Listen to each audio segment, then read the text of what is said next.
नमस्कार. श्रीकला इंदूला म्हणते, इंदू, कितीही काही शहाणपणा कर, पण एक गोष्ट मात्र लक्षात ठेव. तू आमच्या बाबतीत कधीच काहीच चुकीचं नाही करू शकत. आणि तू जर का ठरवलं असशील ना आम्हाला त्रास द्यायचा, तरी सुद्धा तू आम्हाला त्रास नाही देऊ शकत इंदू, कळतंय का? तेव्हा लगेच मोठ्याने इंदू बोलते, श्रीकला येणारी वेळच ठरवेल तुझी कशी वाट लावायची ती. तेव्हा लगेच श्रीकला बोलते, हो का?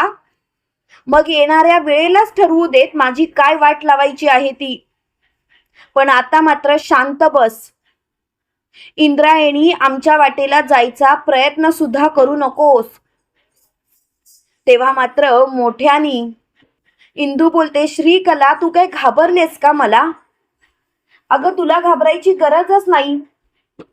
आत्ताच्या आत्ता तू इथून निघून जा श्रीकला, कारण मला समजलंय तुला चांगलीच भीती वाटतेय. तेव्हा मात्र श्रीकला मोठ्याने बोलते, इंद्रायणी जास्त शहाणपणा करू नकोस आणि या भाषेत तर माझ्याशी बोलूच नकोस. तेव्हा मात्र इंदूची खूपच चिडचिड झालेली असते. त्यावेळेला लगेच इंदू मोठ्याने बोलते, एक सांगू का? तुमची जी काही नाटकं सुरू आहेत ना ती आत्ताच्या आता बंद करा आणि निघ इथून.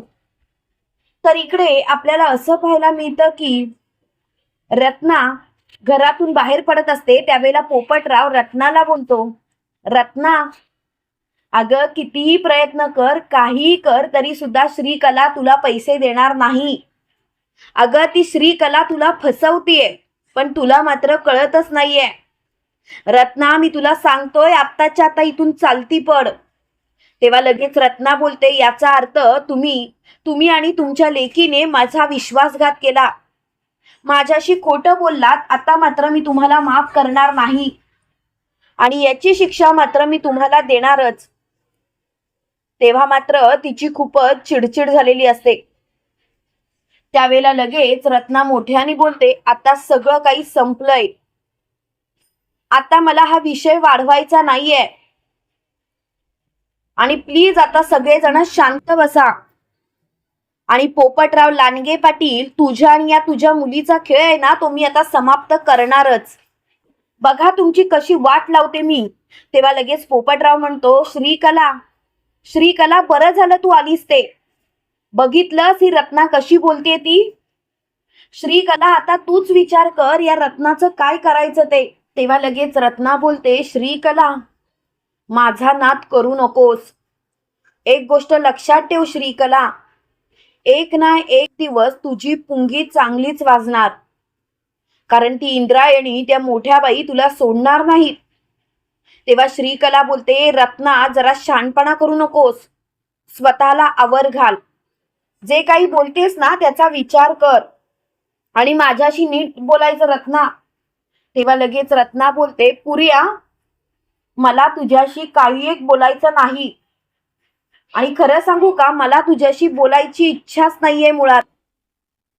तेव्हा लगेच पोपटराव म्हणतात, श्रीकला, मी तुला सांगत होतो हिचा बंदोबस्त कर, पण श्रीकला तू मात्र माझं ऐकलं नाहीस.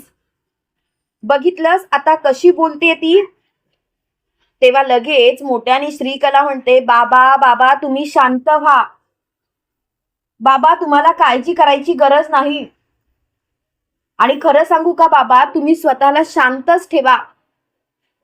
खरंच मला आता या गोष्टीचा विचारच करायचा नाहीये आणि ती काय करणार आहे. आणि तसंही तिला जे करायचंय ते करू देत. तिच्यावरती कोण विश्वास ठेवणार.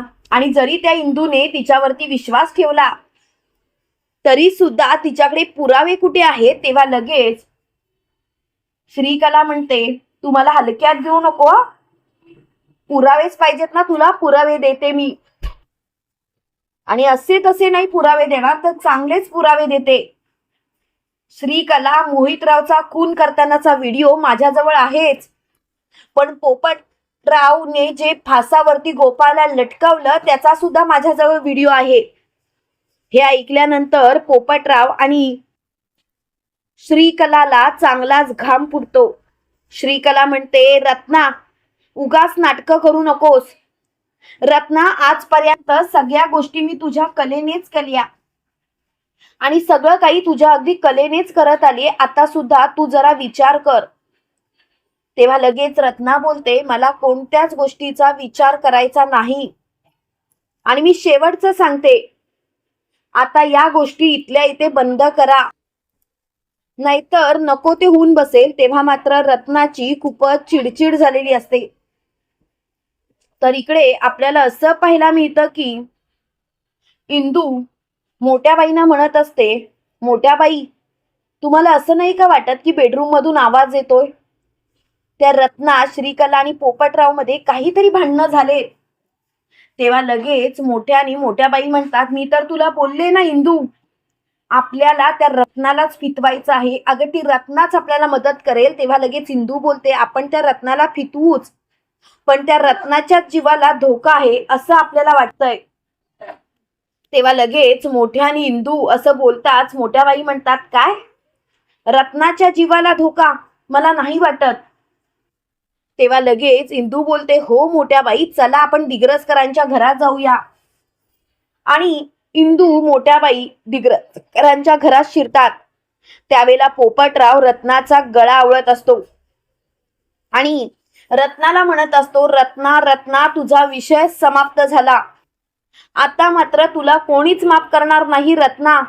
तेव्हा लगेच रत्ना बोलते, उगाच माझ्याशी वाद घालू नकोस पोपटराव, स्वतःला शांत कर, नाहीतर तुझी वाट लागेल. सोड मला, सोड. त्यावेळेला लगेच श्रीकला बोलते, बाबा, आज हिचा गेम ओव्हर करूनच टाका, हिला संपून टाका बाबा. आज ही बाई आपल्या घरातच नकोय, हिला जगातूनच आपण बाहेर काढूया. तेव्हा लगेच इंदू बोलते, काय चाललंय?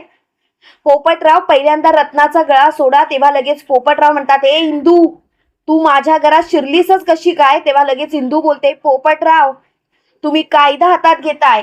आणि तेव्हा लगेच पोपटराव रत्नाला सोडतो. त्यावेळेला रत्ना मोठ्याने इंदूला बोलते, इंदू, हा पोपटराव जसा दिसतोय तसा नाही. इंदू, या पोपटराववरती विश्वास ठेवू नकोस, एक नंबरचा खोटारडा माणूस आहे. तेव्हा लगेच इंदू बोलते, रत्ना तू शांत हो. त्यावेळेला श्रीकला रत्नाच्या जवळ जात बोलते, रत्ना रत्ना, तू शांत हो, नको घाबरूस तू. अगं बाबांचं जरा चुकलंच, पण मी आहे ना, माझ्यावरती विश्वास ठेव. तेव्हा रत्ना श्रीकलाला जोरात ढकलून देत बोलते, मला तुझ्यावरती विश्वास ठेवायचाच नाहीये. एक नंबरची खोटारडी आणि कारस्थानी बाई आहेस तू, तुझ्यावरती मी विश्वास तरी कसा ठेवू? श्रीकला, आयुष्यात तुझ्यावरती मी विश्वास ठेवणार नाही. तेव्हा श्रीकला बोलते, मी सांगतेय ना तुला, माझ्यावरती विश्वास ठेव म्हणून. मग कशाला उगाच नको ती उगाचच गोष्टी बोलत राहतेस. तेव्हा लगेच इंदू बोलते, श्रीकला गप्प बस. आणि इंदू रत्नाचा हात धरते आणि रत्नाला बोलते, चला तुम्ही आमच्या सोबत. तेव्हा लगेच मोठ्याने श्रीकला बोलते, रत्ना कुठेही येणार नाही, रत्ना इथेच थांबणार. आणि तू आत्ताच्या आता इथून जा इंदू, तुला आमच्या भांडणांमध्ये नाक खुपसायची गरजच नाही. तेव्हा लगेच इंदू बोलते, तुमच्यापासून रत्नाच्या जीवाला धोका आहे हे मला चांगलंच कळून चुकलंय आणि मला ही गोष्ट आता पटलीये. आता मात्र मी तुला माफ करणार नाही इंदू. इंदू, आता सगळं काही समाप्त आहे. प्लीज प्लीज स्वतःच्या या गोष्टी बंद कर. तेव्हा मात्र रत्नाची खूपच चिडचिड झालेली असते. रत्ना बोलते, इंदू, मी तुझ्यासोबत यायला तयार आहे, मला इथे नाही थांबायचं. त्यावेळेला रत्ना तिथून जात असते. त्यावेळेला श्रीकला बोलते, रत्ना, तुला इथेच थांबावं लागेल. तू जर का इथून बाहेर पडलीस तर एक गोष्ट लक्षात ठेव, तू सगळ्या गोष्टींना कायमची मुकशील. तेव्हा मात्र इंदू बोलते, आता तुम्ही विचार करा तुम्हाला काय करायचं आहे ते. तेव्हा रत्ना बोलते, इंदू, अगं ही श्रीकला आणि हा पोपटराव एक नंबरचा खोटारडा आहे.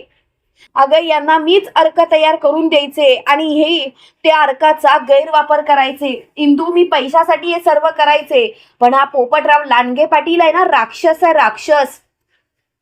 तेव्हा मात्र श्रीकला मोठ्याने बोलते, रत्ना तोंडाला आवर घाल. तेव्हा इंदू बोलते, तोंडाला आवर तुझ्या घाल. काय चाललंय तुझं? आणि जरा आहे ना तुझी गडबड बंद कर, कारण खरंच तुझ्या या गोष्टींचा त्रास होतोय. तुम्हाला काय वाटतं मित्रांनो, खरोखर आता रत्ना सगळं काही सत्य इंदू आणि मोठ्या बाईंना सांगेल का? कमेंट करून नक्की कळवा. आणि असेच मालिकेचे नवनवीन अपडेट पाहण्यासाठी व्हिडिओला लाईक आणि चॅनलला सबस्क्राईब करायला विसरू नका.